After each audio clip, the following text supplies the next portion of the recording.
Bonjour, aujourd'hui je vais vous expliquer les différences entre les paramétrages qu'il y a dans les codes journaux de trésorerie dans la comptabilité Sage et les impacts sur le rapprochement bancaire. Comme on le voit dans le menu structure code journaux, on a des journaux et on peut avoir donc des journaux de type trésorerie.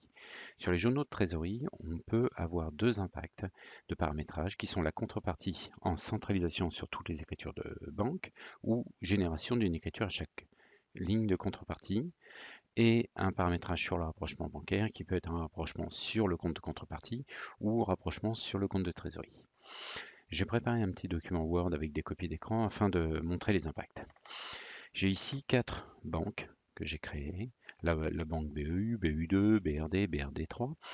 Et sur la première banque, j'ai choisi un mode de contrepartie en centralisation avec un mode de rapprochement sur le compte de contrepartie. Deuxième banque, contrepartie à chaque ligne, rapprochement sur le compte de contrepartie. Troisième banque, contrepartie également à chaque ligne, mais cette fois-ci, un rapprochement sur le compte de trésorerie. Et troisième cas, mais c'était pour montrer que c'est impossible, une contrepartie qui a été mise en mode centralisation. Et si je voulais faire un rapprochement sur le compte de trésorerie, c'est impossible, parce que dès qu'on est en mode de centralisation, le seul contrepartie possible sur le rapprochement, le seul moyen possible, c'est de le faire sur le compte de contrepartie. Donc, cas 1. Donc finalement, il y a 3 cas possibles. Alors, prenons l'exemple de BU, compte de contrepartie mis en centralisation et rapprochement sur le compte de contrepartie. Dans le journal bancaire, on s'aperçoit que si j'ai bien mis contrepartie, j'ai deux lignes de contrepartie sur le journal, une ligne qui totalise tous les crédits, une ligne qui totalise tous les crédits. Je suis bien en centralisation d'écriture sur le 512.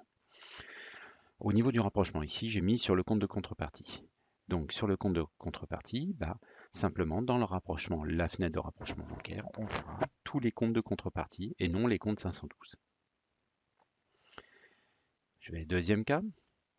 Sur ma banque, cette fois-ci, j'ai mis contrepartie à chaque ligne et rapprochement sur le compte de contrepartie. Contrepartie à chaque ligne, à chaque fois que je saisis une ligne, j'ai un 512 qui vient en contrepartie. 411, 512, 401, 512 et ainsi de suite. Je n'ai plus une centralisation en fin de mois. Ici, j'ai mis rapprochement sur le compte de contrepartie. Donc sur ma fenêtre de rapprochement bancaire, je vois le compte de contrepartie, c'est bien le 411 401. Troisième cas possible, contrepartie également à chaque ligne, et cette fois-ci rapprochement sur le compte de trésorerie. Contrepartie à chaque ligne, j'ai donc un 411, un 512. Ici, bon, j'ai eu plusieurs règlements de 411, un 512 et ainsi de suite. Et sur le rapprochement, donc là, sur le rapprochement, je suis en rapprochement sur le compte de trésorerie. Dans la fenêtre de rapprochement bancaire, je verrai plus les 411 et 401, 404, etc. Cette fois-ci, mon compte de 512. Voilà les différences qui existent entre les modes de paramétrage. Bonne journée.